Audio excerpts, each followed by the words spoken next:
Hi, this is a demonstration of IAMLOC Enterprise 2011, and I'm going to go over all of the features that it has, and I'm going to demonstrate the method for creating the network settings. This is the first screen. It's basically links to all the main sections: blocking, scheduling and reporting, and configuration options. I will first go over the blocking tab. There's several tabs within blocking. There's website blocking, do not block, category blocking, program blocking, which is programs such as executable files, title blocking, which is blocking programs by title, system blocking, and pornography blocking. I will briefly go over each one. The website blocking. Their website blocks by keywords. It will block the titles of web pages or a keyword within the URL of a web page. So for instance, if I want to block YouTube, I could type in the word YouTube, add it, and now it will block any web page with the word YouTube in the title or in the URL string. Or if I want to be a little more granular, I could say www.youtube.com, and now it will block any URL or title with www.youtube.com, and by logic that's generally going to be the URL. Do not block works the same way, only these are websites never to block.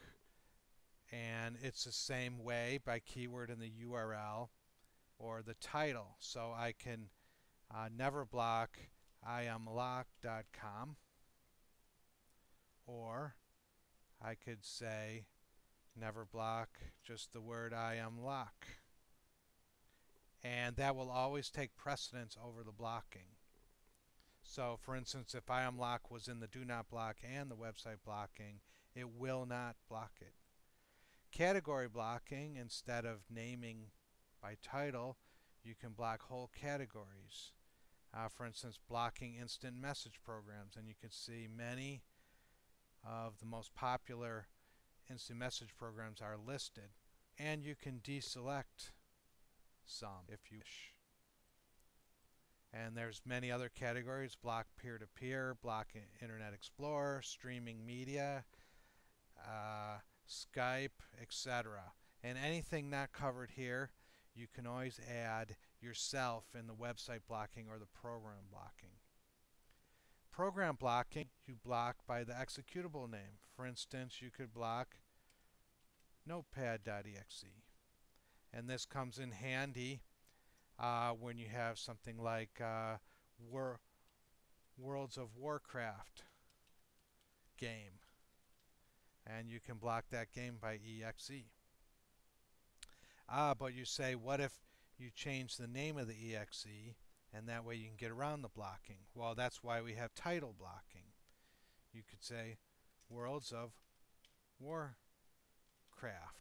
Now any program that shows up with that title is going to be blocked.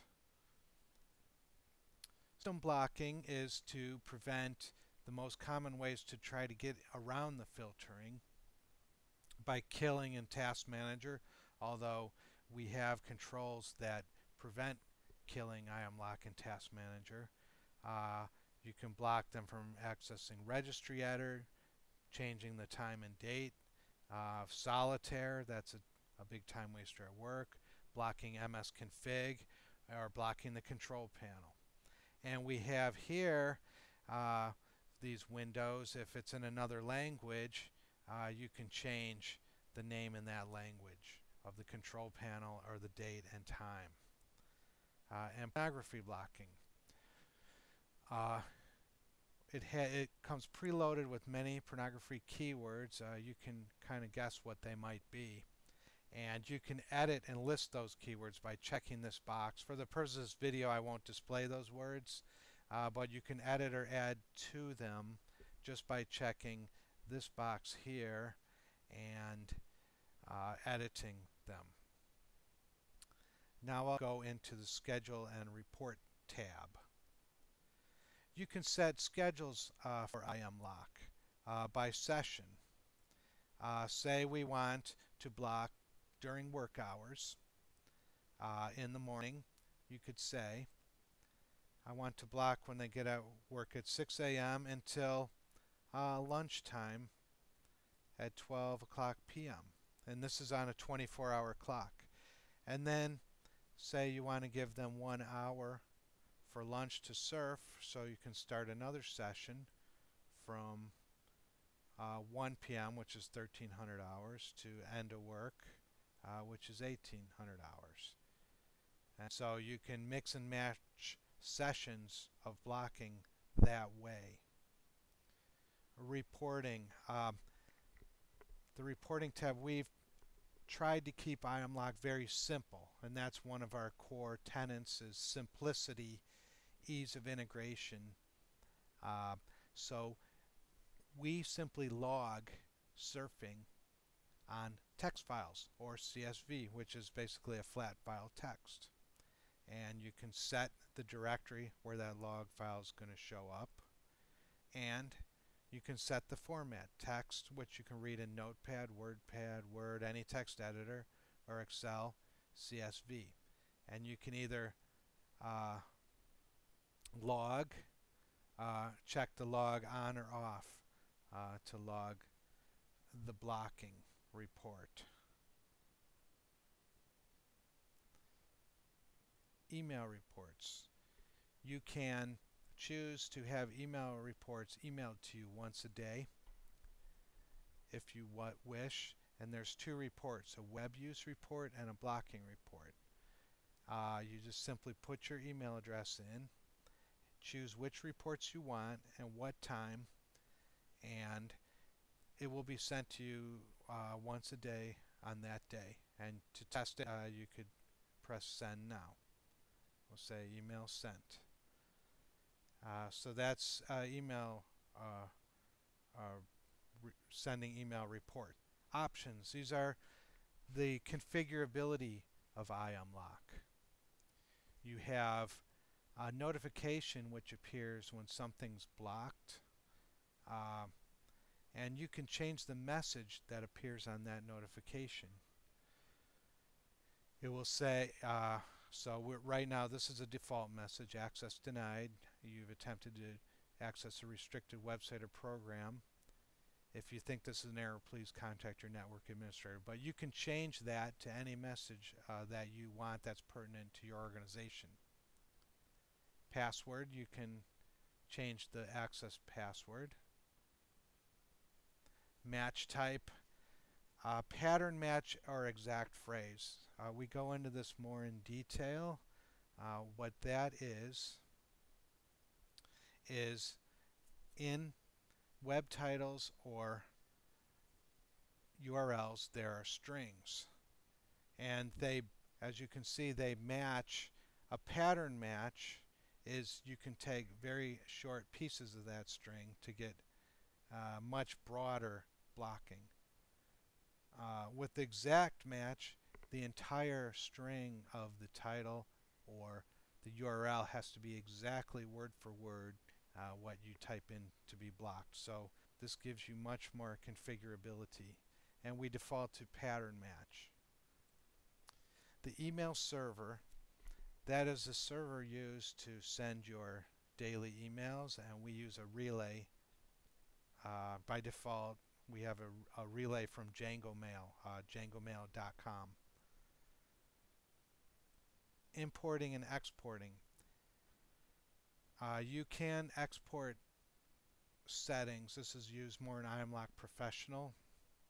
And you can import the XML file which stores all the IMLOC settings. So you can create a settings file, export it, bring it to another building or computer or system, and then import it here. Send to friend.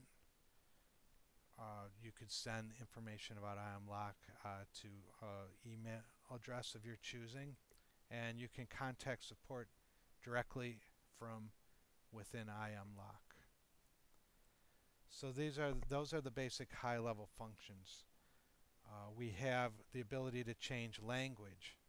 For example, we have 11 different languages. I'll change to Chinese.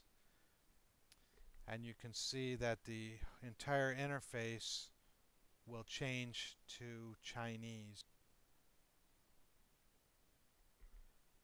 It takes a moment here.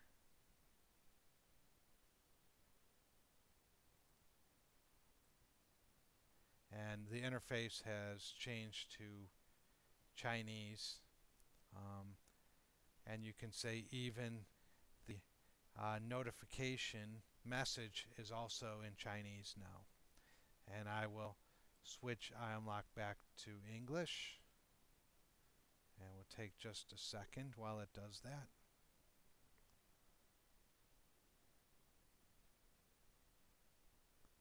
And IamLock will block in any language. It recognizes Chinese characters, Japanese, Arabic. Now, quickly I will go into the how to change the network settings in IamLock Enterprise. The way it works is the settings are placed on a shared folder anywhere on your network where your target client computers can see the share. So you'll go to the Network Setting tab, and as an administrator, after you make all the settings on IamLock the way you want them, you set as administrator and you simply say you browse to a share directory. I'll just take the C drive, and I will say export, and the export is complete and we're done. Now pretend for a moment that we're on another computer, and we go into the Networks tab after we install, and we say now we're a client, and we will browse to the C and the IML share, and it will load all the settings in that file now. Take a moment while it's loading, and now these are an identical match to the administrator file, and it will pull and check that file on a periodic basis. When the timestamp changes, it'll know the file's changed, and it will absorb those new settings. So all you can have hundreds of clients pointing to a single file. If you change it, all those clients will absorb the new settings. If you wish, you could also run in standalone mode.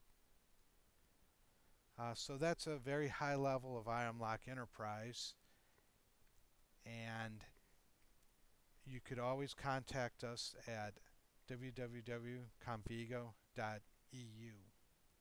That's www.convigo.eu. And thank you very much.